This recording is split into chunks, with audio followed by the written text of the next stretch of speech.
Hey, yo, it's me, Pops Van Marmalade, and you're watching the Comics-Related Madness Network.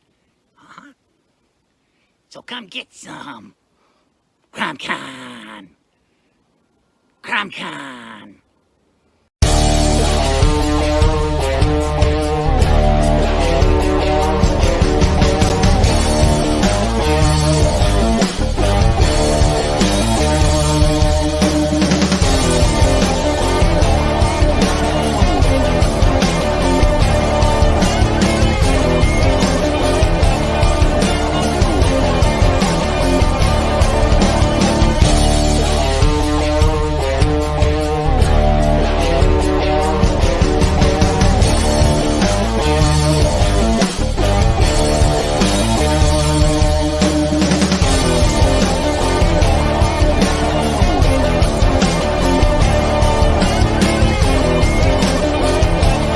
Madness Entertainment Group presents the Madness Comic Network with original programming and additional comic-related content.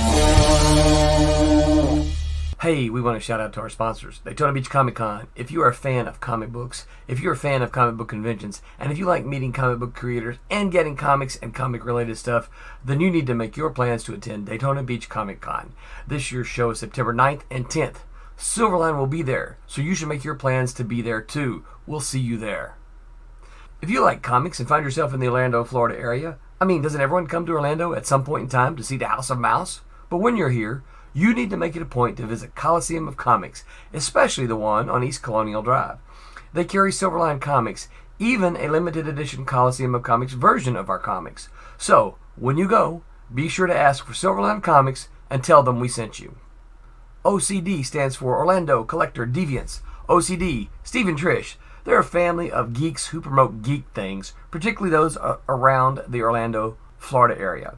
They're big supporters of Silverline, and we think you should be supporters of theirs too. Go give them some love. If you are an independent comic book maker and you need to get your independent comics made, you need to look no further than Kablam Digital Printing. They print our books, and they do a bang-up job.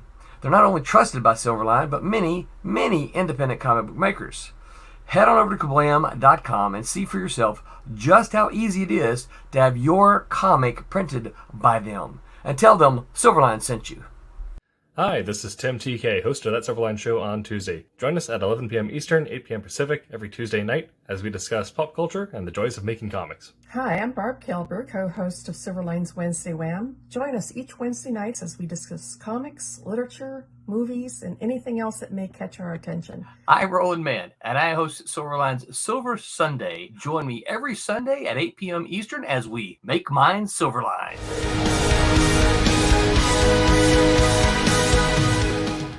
Ladies and gentlemen, welcome to That Silverline Show on Tuesday. A little low energy this week. I'm still recovering from a respiratory infection, and my lungs are full of fluid. So I may mute myself to cough up a hairball in the back. Tasty. Yeah. So it's probably going to be a shorter one this week. We also had some issues with our login. So we got that figured out, though, and we are live. I am your returning host and producer, Tim TK, and joined by one Mr. Quentin Von Doom. Quentin Von Doom. Yes. And we are at Silverline Show on Tuesday crew. So I guess to start things off, as we normally do, what have you been up to in the past month or so since I had to go on hiatus?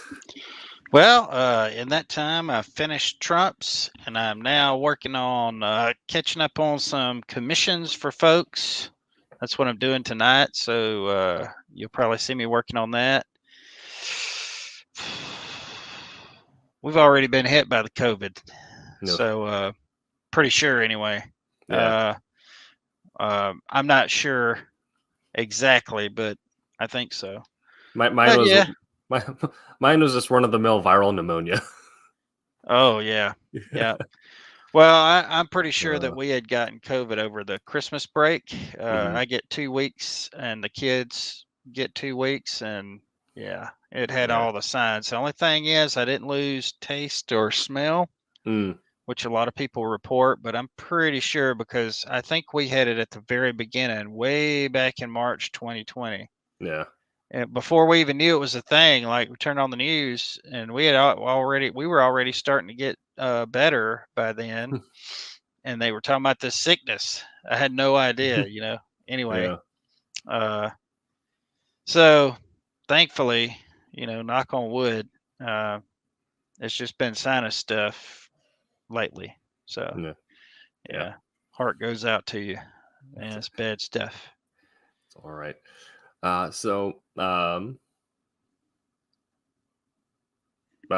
brain fart. Yeah, no. As far as comics projects, what I've been working on, I did do a little bit of touch-ups on Wolf Hunter actually, and too much yet, but March was a really interesting time in World War II, especially in about 1941-ish. So there might be some more news leading up to about that time. And yeah, besides that, I have been mostly playing Halo when I get a chance. Grind the ranked ladder on that. Almost diamond. It's great to feel good at a game again after dealing with the kids and their Fortnites for so long. Yeah, I know. The whole dynamic of that game is so different. I remember when it first came out, and there was, if I'm not mistaken, it doesn't even have a single player anymore, does it? Or does it? I have no idea.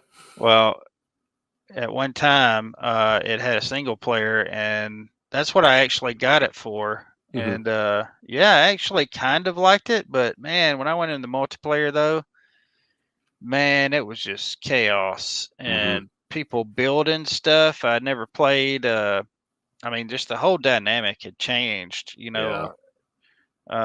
I just, it was interesting, but at the same time, I was like, I don't really have time for this. Yeah. Bunch of 12-year-olds beating up on me, while I get good. Yeah. And I don't even want to put forth the effort. Yeah, for sure. And a bit more recently, I have been on. We did do right before I came down with my thing. We did a charity stream, raising money for cancer research, and we hit our goal. And people who redeemed so much, I'd custom paint a model and a scheme of their choice to be used in a battle report. So I started working on painting some of their Terminators for Warhammer 40,000. Awesome. And most recently, Yu-Gi-Oh! Finally got their version of Magic Arena. So they actually got a decent digital port of the card game. So, oh, cool. Yeah, I've been playing some Yu-Gi-Oh! Online and actually doing well so far. Over 60% win rate, running a Red Eyes deck. Wow. So it's been fun. Man, I remember when Yu-Gi-Oh! Was first becoming a thing. I was actually teaching school, and the kids would bring their cards. And this is after I had already gotten out of Magic and everything. And,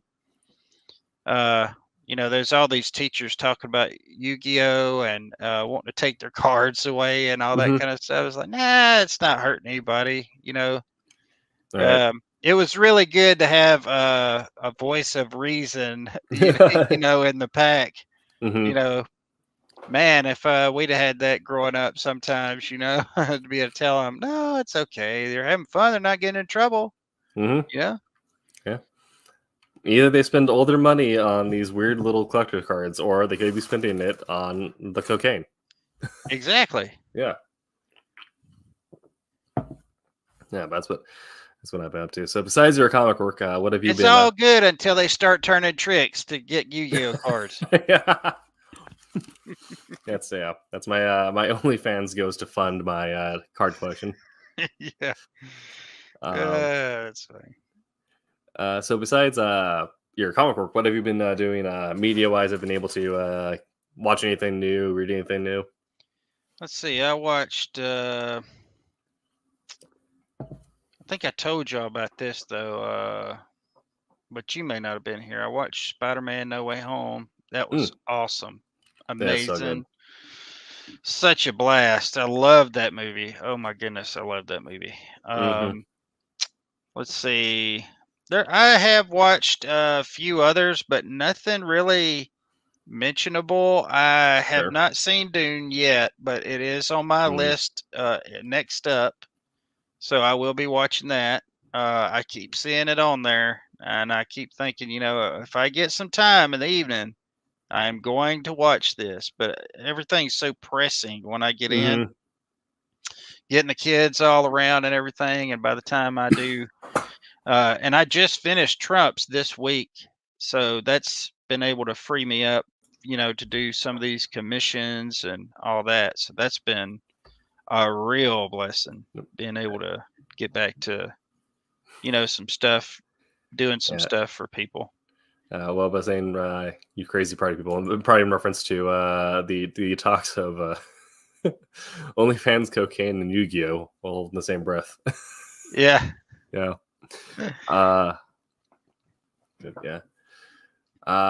Dune is still my probably favorite movie last year, so it's always highly recommended. I know you're pretty crazy about that movie, huh? Yeah, I love the books, love the movie, especially after the sci-fi series we got was halfway okay, but then the actual movie was not good. You talking about the old one, or the old one? Yeah.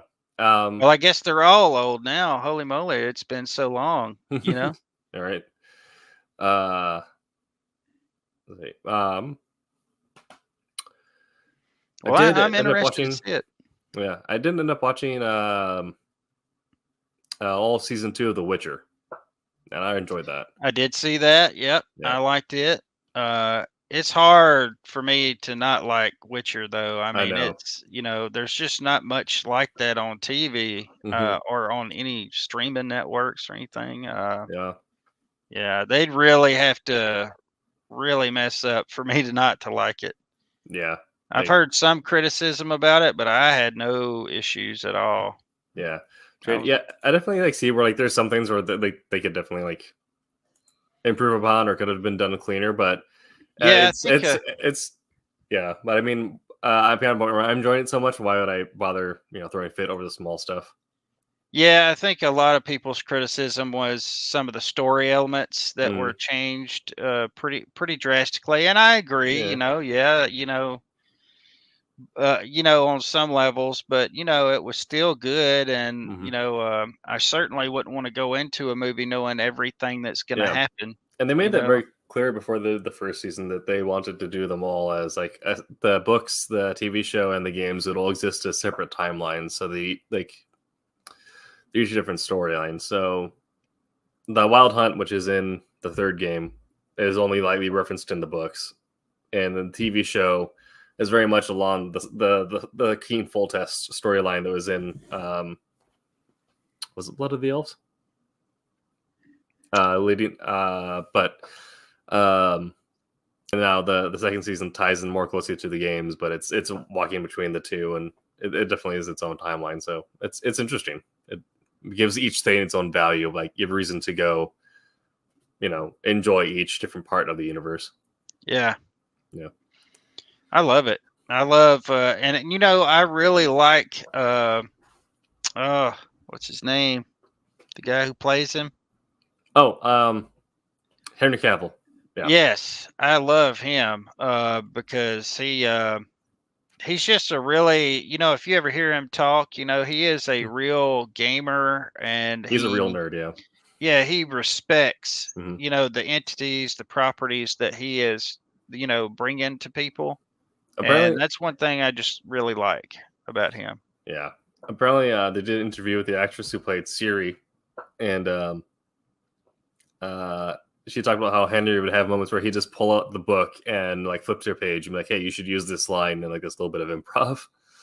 And it would actually start like quoting passages from the book on set to like kind of set that's things up. cool. Yeah.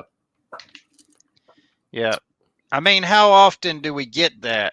Right. You know, an actor or, you know, somebody who is actually really, really in there and committed, you know? Yeah. Not much. Not much. I was thinking he almost missed playing Superman because he was too busy raiding on WoW.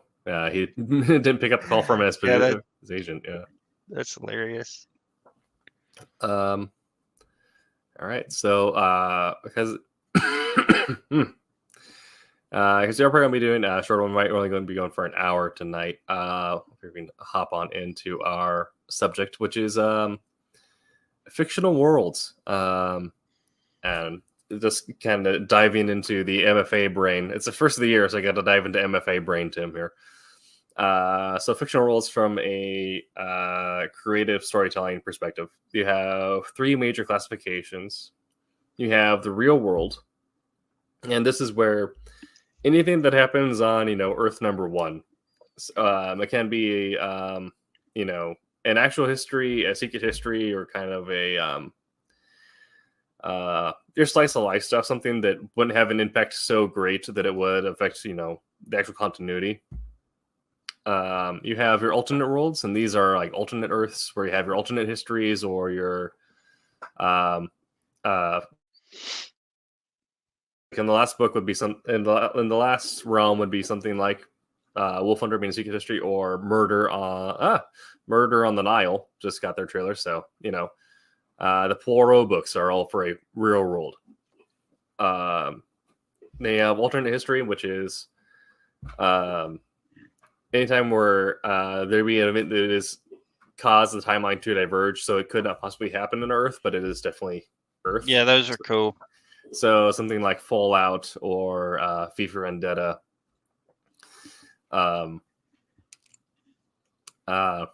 Ring of Fire is a fun one. Yeah. The Christian Bale Dragon movie. That's the first thing I remember seeing him in, although I know he played in Equilibrium. Equilibrium is really good. Was that before or after Reign of Fire? I have no idea. I can't remember, but I liked it. I thought it was different, Yeah. That's what I liked about it, and I think that's probably why it didn't do really well. But I mean, it was so different. And I loved it. Fighting style with guns. Come on. Yeah, the gun fu. I think, like, if nothing else, the gun fu has definitely influenced a lot of things. So a lot of people do mention that, like, the directors of John Wick mentioned Equilibrium and their influences. It's like the first time we really saw high level like cinematography with like gun fu. Yeah. And the third classification is secondary worlds, and so this is anything that is a completely fantasy world. So Game of Thrones has its own world. Lord of the Rings has its own world, and far fiction, science fiction, or high concept science fiction is also considered to be a secondary world because it's something that is either so theoretical that we have no idea if it could exist yet, or everything is so strange and foreign that it is not the same world. Phil Leon saying sup Concreeks. How you doing, Phil Leon? Welcome Hello, to Mr. Phil. our low energy show while I cough up alone. Speaking of which. But so this goes from everything from your Lord of the Rings to your Mass Effect, where yes, Earth exists in Mass Effect, but it's by no means the main focus, and it is completely unrecognizable, and all the elements are completely foreign. Mass Effect 4 also may have been announced, so that's exciting. I played that game for about an hour, and it was one of those, I've got to play this some more. And then I saw just how crazy one of my friends was over it, and I was like, I don't have time for that. I'm not going to play that, because if he is that crazy about it, we have a lot of the same likes, and there's no way. I don't have time. And I didn't play that one, and then I ended up getting into the Souls games and got Oh yeah. just got Yeah. so far into it. I just should have played Mass Effect. I think someone described Mass Effect is like one of those. It's a long weekend or it's a free day game where it's like, you have nothing else to do, so you're like, all right, 4 hours in my den, no one talk to me. Yeah, Yeah. Or if you're taking the long weekend over Thanksgiving, you're like, I'm just yeah. gonna No showers. hmm Don't look at me. You come out to eat. Yeah, exactly.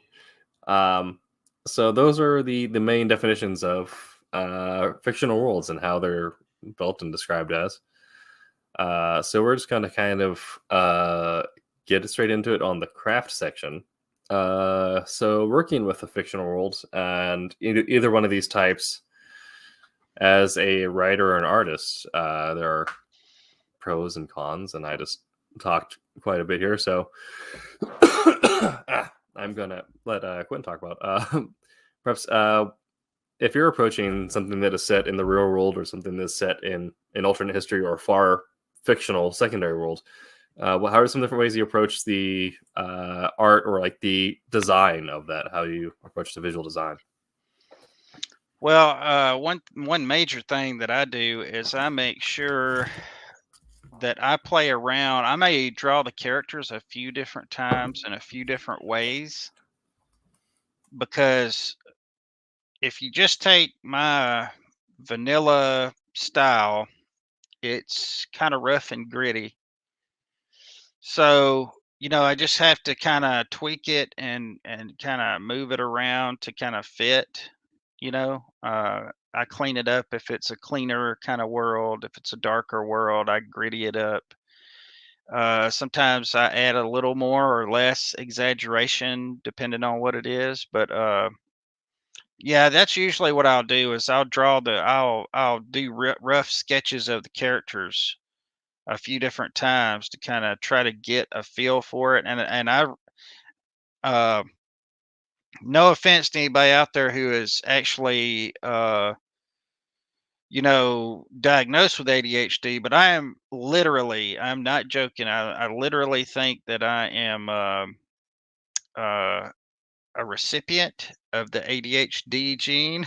So I read scripts like over and over and over to make sure that I have a yeah, I just know if I was an actor, I would be reading my lines all the time and reading like plot summaries and stuff just to be able to get into the character. And sometimes I kind of feel like as an artist, you have to do that to get into the world because, if it's my world, I don't obviously have to do that.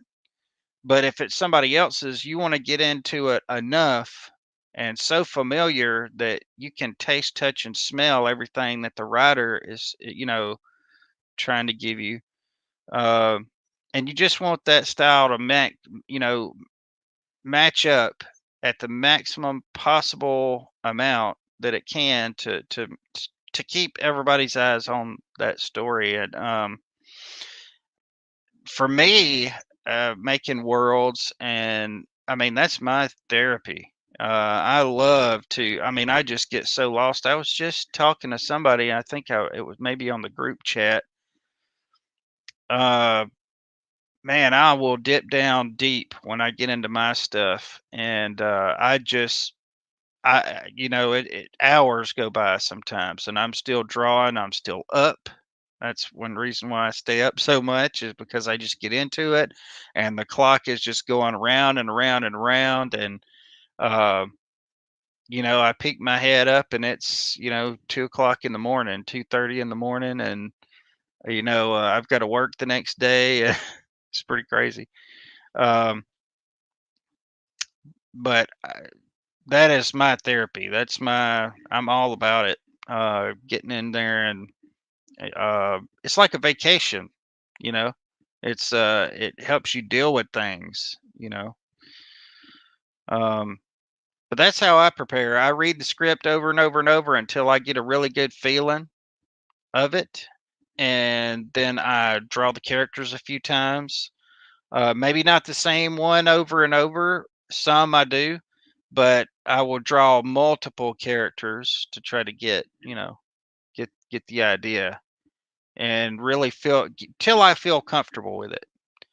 Because if you don't do that, it's kind of like when you're preparing for a speech or something. You want to know your material, and you don't want to be, it just makes me feel better if I know what I'm doing, and that's the only way I know how to do it.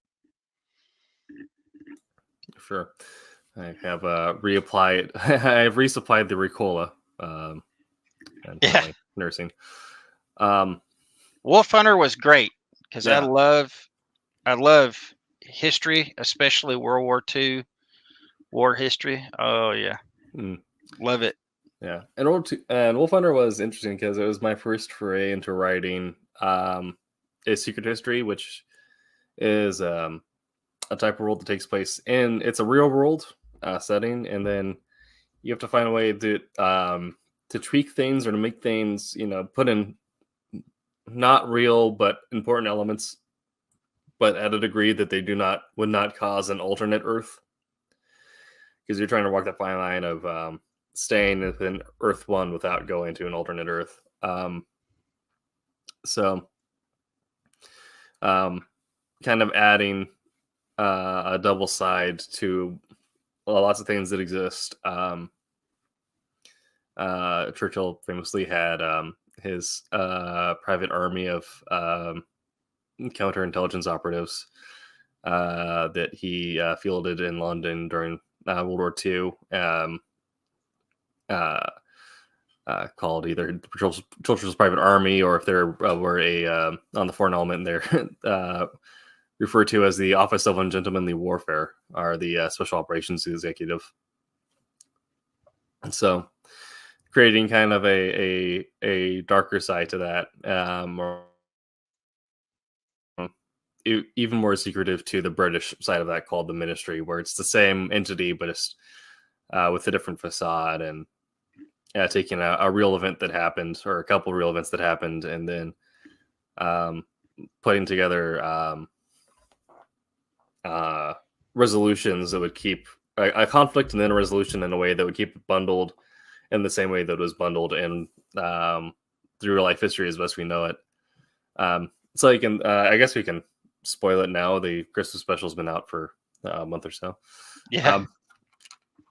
But the attempted bombing on St. Martin's in the Fields or St. Augustine, based on a couple ideas that the British people were still very much they most of the time they slept in, if their homes were in town, they would usually end up sleeping in these underground shelters that are built along. Kind of interestingly, these already major population areas, or these major commerce areas, so the people already knew how to come in and come out.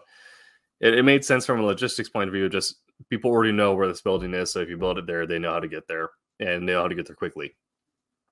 But if you're a German bomber, these are already high density areas that if you had ground spotters, would be able to tell you that that's where they're hiding out.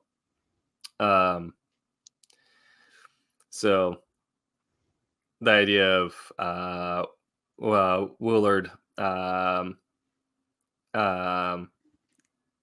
thinking the ground spotters going after what might be the higher priority target, but is actually, just trying to do as much damage to infrastructure and industry as possible, and then killing the spotter before the bomber even receives the signal, allows me to add stakes and add something that may or may not have actually happened, but without getting to a point where we have broken history. And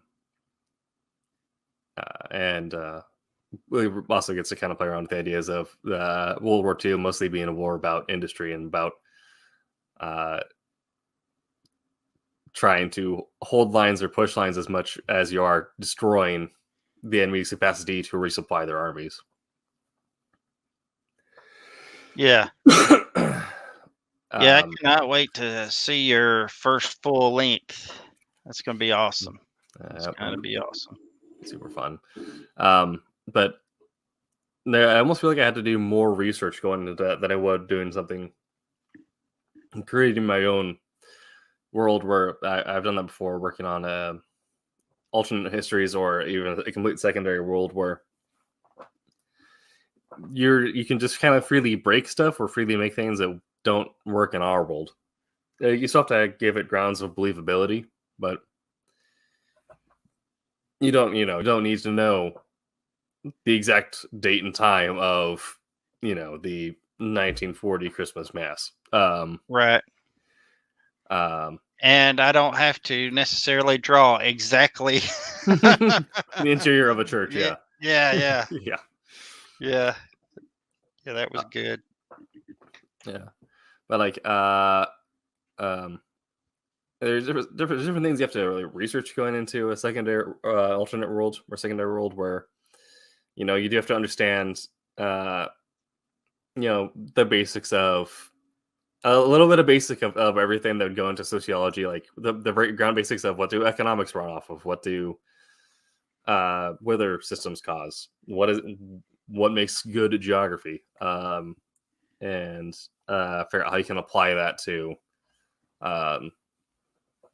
your fantasy or science fiction civilization. They can go into a whole thing about Gondorians on the lumber economy. But so very clearly we have a rather fantastical character here, probably from a secondary world. Yep. Yeah, this is for a friend of mine who is playing at a D&D game right now. This is a dragonborn female, and she always gives me really challenging but just awesome characters to do. So I always really enjoy her commissions whenever she sends them my way, because I just love doing them. I've had to do for her before. She had this really cool character named I can't remember the name, but it was a female bugbear. There's only like 2 pictures online of a female bugbear. So I had to, and same way with the dragonborns too. And usually they look very, I don't know, very animalistic. I tried to add a little bit of femininity to this one. A little bit more than, what they usually do. But yeah, it's coming together. I'm trying to come up with the right colors. And I'm doing the way I color very dark.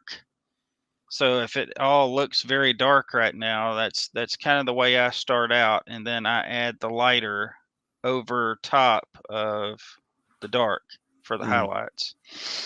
So I may even darken this up a little bit more before it's over with. But right now I'm just this character's never been done before, so I'm kind of experimenting at the moment, trying to find the right color scheme. It's very important. Anytime you make a character, you have to really, really make a good color scheme to make it eye-catching. And also, I've already got the background done to this, so I have to make something also that will contrast really well with the background. Yeah. But she's getting this one, and then she'll be getting a group one with her and some of the other players that she plays with. And it sounds like a really good campaign they got going on. I love doing these. I love doing these because I rarely have time to play. But when she's telling me about stuff that they're doing, it kind of gives me a little bit of that feeling like I'm being getting to be involved and I think you mentioned this on the show before, but if you're a comic artist looking to fill some time between projects or find some additional income at cons, start doing custom portraits of people's D&D characters. Yeah. You will fund your next book. Yeah, and Yeah. I want to do it quite often because I tell you what, once you do it and other people see it, you know, they'll be hitting you up. So if it's just just be careful. Yeah. You'll get started into something that you won't be able to get out of, so you better like it. Michael Wilkinson, sorry, my German kicked in there. Wilkinson, part witch, part vampire. That is a female dragonborn from D&D 5th edition. Yeah. I guess they got introduced in 3.5, but more popular in 5th edition. Yeah, you got to be careful too, because like when I first did this, which she didn't say anything, she didn't mind at all. But I had this dragonborn with a belly button, and it is a dragon born, so no belly button. No, yeah. They hatch. They don't. They're not. They're not birthed like humans. So, just a quick look at the background here. Ooh. But more specifically, yeah, I've kind of blended it out a little bit. Let me bump it up just a touch. Well, that's what I have right now. So anyway, it's probably going to change a few times, different parts of this, but we'll see. Yeah. And that's also another, a little different when you're working with something like D&D, where you do have at least some sort of source material to reference off of. But when you are working with the secondary worlds, part of the risk and the extra work comes in on that with looks great, Chad says. Thank you. Yeah. I used to be skimp on backgrounds, and sometimes I do. It depends on what tier people want. But I can't remember who it was that said it. They said that the background is a character. Yeah. So if you skimp on the background, you really do, hurt yourself. I'll probably share it with you after we end our show tonight. But there, it'll be a page that I'll definitely use to advertise as we get closer to March for certain World War II related reasons. But going from a really strong background to a really soft, punched out background for dramatic effect, it's one of the if you're going to lessen out a background and it's not for work involvement, if you're doing that to tell a story, you have to watching your how much detail you put into it normally, and then knowing when to increase and when to decrease can have a huge storytelling effect. Yeah, and sometimes you really have to, like this right here, I'm probably going to have to kind of go down on it just so that the background at the same time doesn't compete with the foreground, because the whole idea is that you want to draw people's eyes to different parts. And you can have a wicked awesome background, but if it is too loud, it's going to overshout the foreground, and you don't want that. Yeah. We can tie that back into creating your secondary worlds. Part of the issue with creating secondary world is, unlike a real world or alternate history, where at least you have like a grounds to base your world building off of, every detail comes down to you. So you just got to experiment with it and be okay with getting halfway through something and realizing, oh no, this is dumb, and then going back and redoing your design or your outline. But then when you're creating that world, that setting, the elements, you need to make sure that your characters live up to that setting if you're spending so much time working on it, or that they exceed that setting. Yeah. Because it doesn't matter how cool your fantasy empire is and how well thought out you have their methods of agriculture and their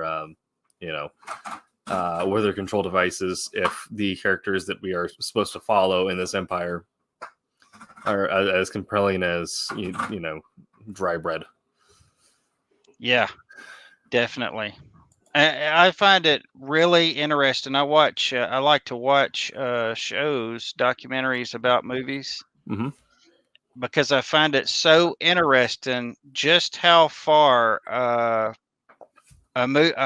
story comes Mhm. from. Like, they'll tell you, well, in the beginning, the writer was going to do this, and we almost had a this instead of a that, Mhm. and I find that really interesting to see the evolution and to think of the possibilities. What if they had done that? I'm trying Yeah. to think of an example. The latest one I was listening to was George Lucas, but I can't remember Oh, what it is right now. Star Wars is almost something completely different. They actually have a comic out. I think it was either Dark Horse or IDW that put out the adaptation of the original Star Wars Episode 4 script. Han Solo was a fish man. Luke had a robot head. It was almost more. I mean, Star Wars by itself is already a creation myth, but it was almost more so like just a religious thriller, like in the idea of like, trying to understand the concept of God. What is God in space? That was not nearly the we're getting into, and then eventually got turned more into with samurais involved, and is almost going to kind of feel like a shonen or like I think originally it would look something like what's it, Seven Samurai meets Metropolis. It's weird, but once he realized he wanted to be more about space wizardry and then tie that into the samurai motif he liked, and that kind of took more of the shape of Star Wars we actually have, but it was nearly something wildly different. Yeah. I mean, yeah, if you look at even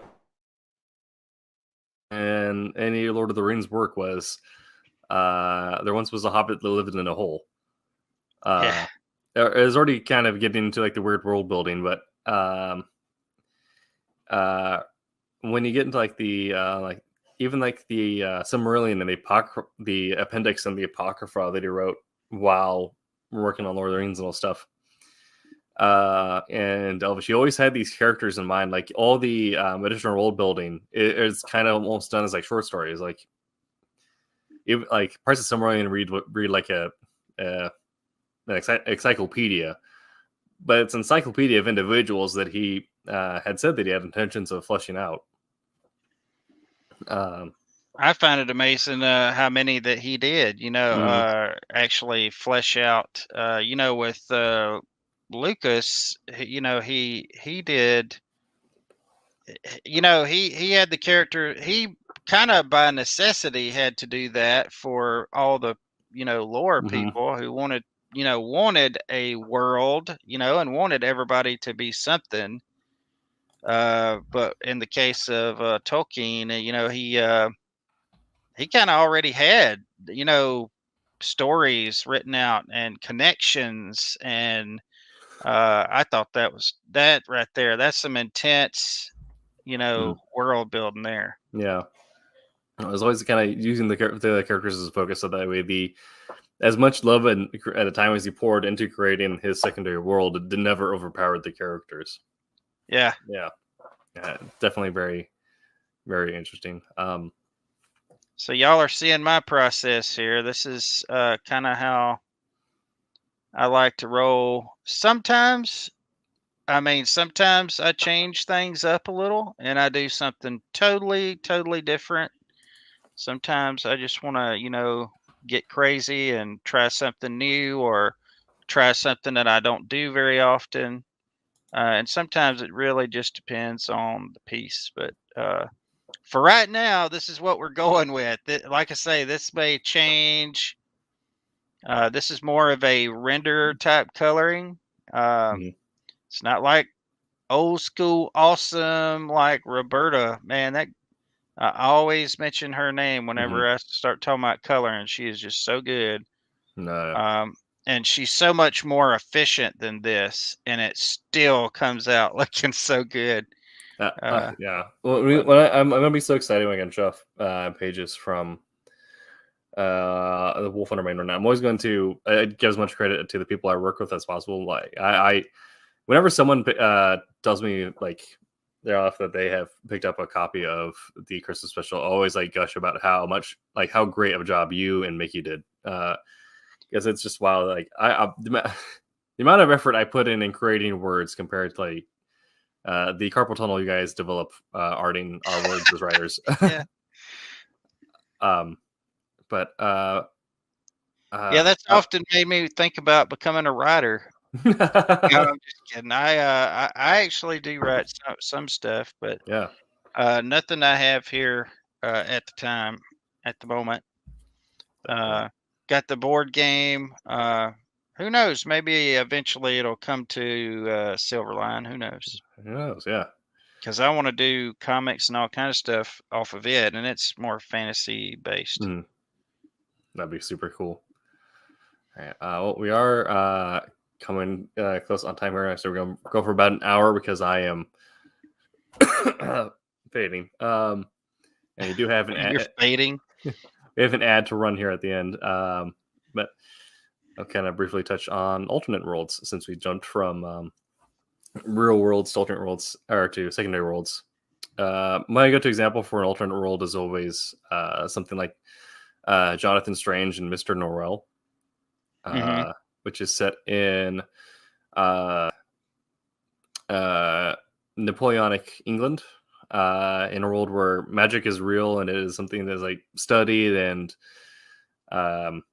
as you know, we're in societies are entering into points of conscious governments at this type. So they are, you know, you have like the ministry system is being created. So you're having like these government and civilian oversight panels over magic and all this stuff. And they look into the possibilities of using magic to deal with the Napoleon problem. It's very interesting. Getting into things like the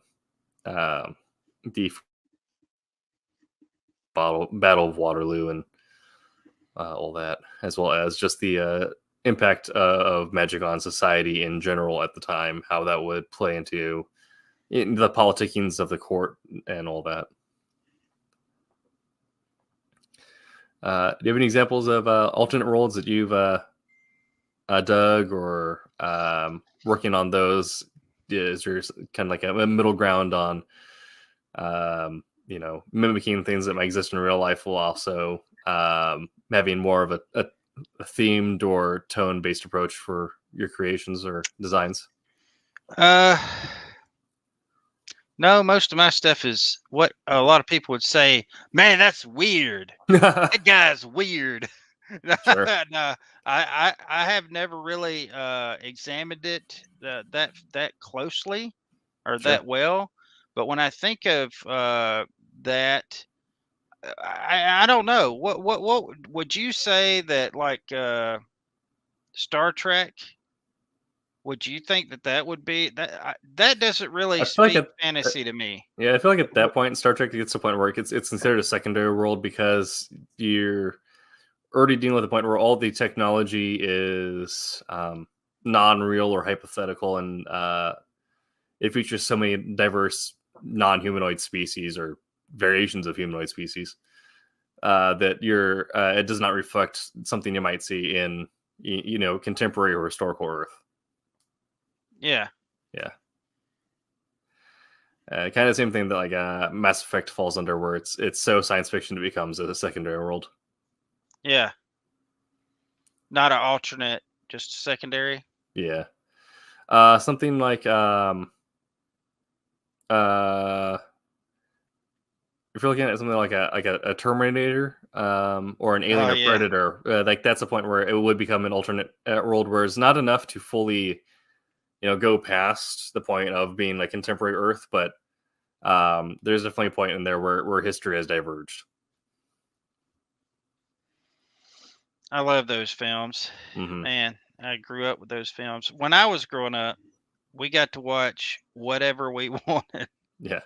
I was telling my son about that the other day. I was like, my dad, he let me watch anything I wanted, anything at all. I watched RoboCop. I watched all these, Yeah. Terminator when they came out, Conan. It didn't matter. I got to see all those, but I told him, at the same time, I also had nightmares all throughout my childhood.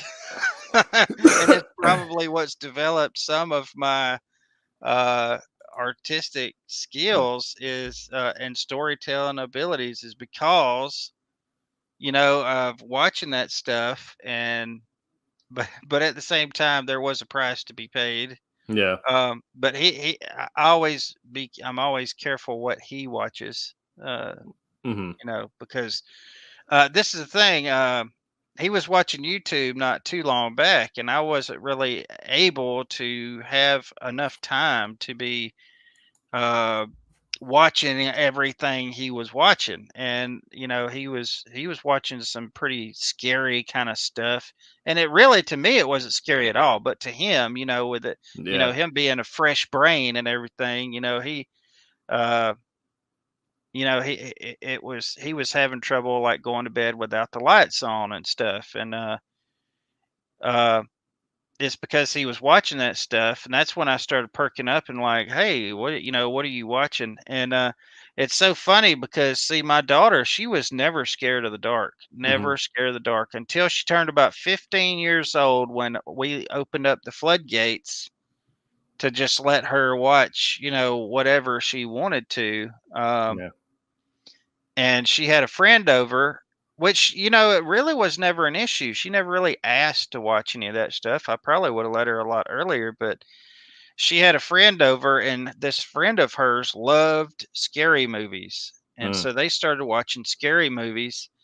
And from that point on, she had a trouble with the dark and had trouble with going to sleep at night. It was Yeah. kind of hilarious. I don't know how all that works, but it does. Yeah. It's definitely weird. And then, yeah, I mean, when I was younger, there were some episodes of like Stargate SG-1 that would give me the spooks, but now I go back and try to go back and like watch as many of like old slaughterhouse style movies as possible, and like break down like how people are being vivisected. Decide to Well, do that arterial spray.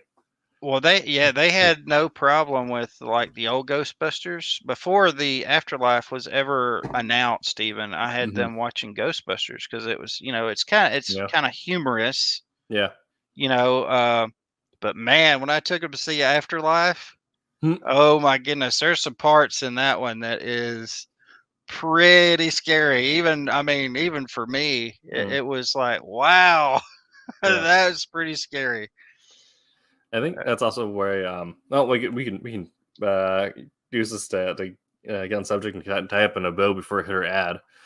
But I think the reason why horror works so well in an alternate Earth type setting is because there's enough there to make it like familiar, but then you can find a way to break something that immediately messes with someone with one of the sense of normalcies that is psychologically people hold sacred.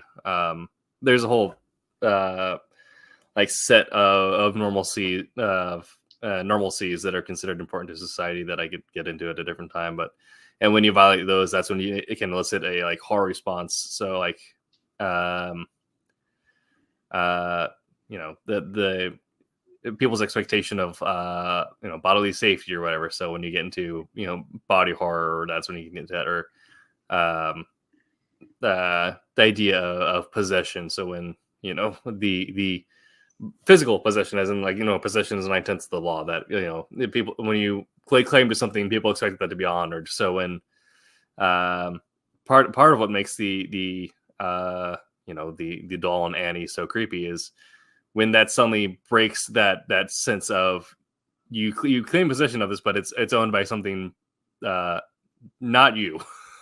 Yeah.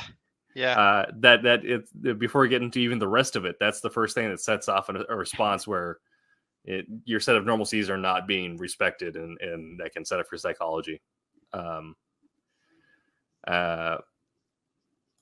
So just doing there that, are like, a few things that I have different kind of scary. There's gory, scary. yeah, Doesn't really bother me at all. I Mhm. think a lot of times it's a little cheap. Then yeah, there's jump scary. Mhm.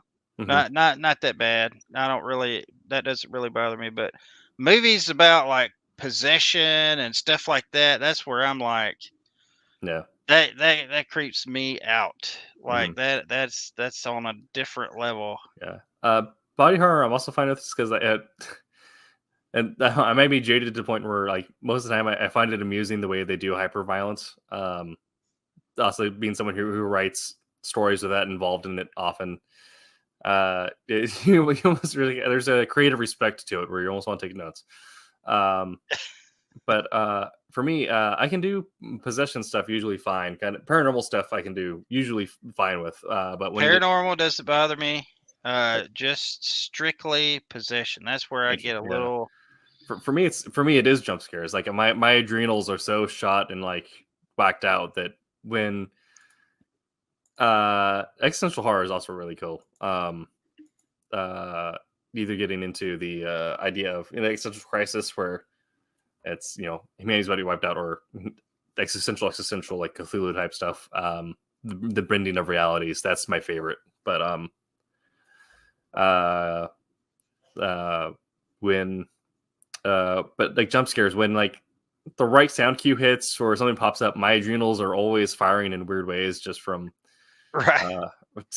years of abuse, and they're doing different types of sporting stuff, and close run-ins with near life experiences. Yeah. Um, I know my, all about everything you just said. Yeah. yeah, my adrenals will just immediately just start firing, and I yeah, that's what gets me is the jump scares. We have been That Tuesday Show. We have our tags running at the bottom there. You can find pretty much all of us on Instagram. I'm also on Twitter, where I mostly share stuff about Halo and Destiny, in addition to talking with comics friends. Yeah, is that Quentin? What's the next Silverline thing or project in general that people can see from you? Night Where can they go Rise. past? Night Rise. Go to the Facebook page. Like it. Like it. Yes. It's good. It's gonna be so good. It's gonna be so good. That is the next thing I'm working on. I've been so excited to get into that. Let me see if I can pull up just a little piece of artwork just to give you an idea. Now, this is going to be in production next. I just finished the Book of Trump, so let me find it. Here's. Let's see if I can pull this in. As an example, where is the... Oh, I've got it listed under Justice because it was named Justice, one of those little tidbits. Okay, here we go. Let me pull this in.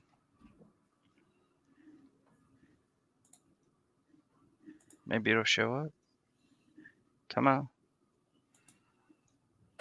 Try to do it this way. There we go. Looks like we're glitching a little. There we go. Yeah. That's one little pin up for it. That was one of the preliminary things that I did. There's a close up shot of something that's on the some of the promotional materials. Yeah, it's going to be... I just think it's going to be awesome. I cannot wait to get into it. This is my kind of stuff, the greediness that I have. This is the kind of stuff that I love to do. Yeah, it looks super cool. I'm very excited to get my hands on it. The next thing that people can see from me is Wolf Hunter, and that is going to be coming out here soon. We're going to have more news. I can't give exact date just yet, but we do have more news for sure coming to you in the end of this quarter. And I'm going to be sharing some of what we can see here. And it is it's looking like we all kind of I love the artist, the colorist, and the penciler and the inker that are all working on this, because we all kind of writing the script and reading the script. They all kind of agree that it's like a French comic, and so it comic, and I absolutely love it. I love the noir. Mhm. It just fits that timeline and everything. And I tried to add that, and see, I've never really done too much noir. This guy who you've got working on it, that's some awesome work. I love that. I'm loving work. And that colorist is, let me get his last name up here. It is Martin. Show me his last name, please. Martin Mertonen, as the colorist there. AJ Cassetta as the penciler, and John Martin as the inker. It absolutely could not have asked for a better team. So we have been at Silverline Show on Tuesday. Follow us at our links down the bottom. Buy yourself a copy of Rejects and Sniper and Rook. And until next week. And it's still going, correct? It's still going, yeah. Until Still the 30th. going. Yep, you can still get your copy until the end of the 30th. Awesome. All right. So until next week, make mine Silverline. Take care, everybody.